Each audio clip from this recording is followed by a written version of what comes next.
How does an aircraft fly? The answer is very simple. It was explained by a Swiss scientist named Bernoulli. He found out an interesting relationship between velocity and static pressure. It was later named as Bernoulli's principle. He explained this effect using the Venturi tube. A Venturi tube is a tube which has wider end section and a narrow center section. When the fluid flows through this area, the static pressure is high and the velocity is low. But when it flows through this narrow section, the velocity increases and this decreases the static pressure. This is the main idea behind the Bernoulli's principle, that when fluid flows around a curved area, the velocity increases and this decreases the static pressure.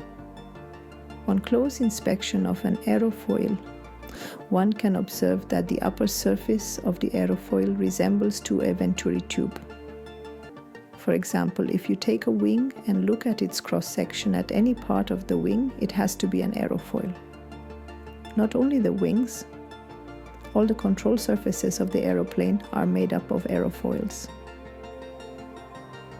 Few examples are wings, ailerons, flaps, horizontal and vertical stabilizer, rudder, and the elevator.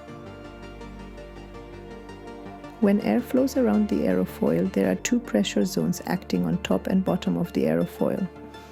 Due to high curvature on the top of the aerofoil, the velocity of the flow is high, and this leads to low static pressure.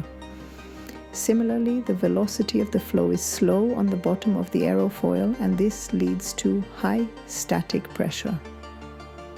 This difference in pressure between the top and bottom of the surface creates a net force towards the upward direction, and this force is called lift. And that is how the aircraft flies. I hope you have enjoyed the video. Stay tuned.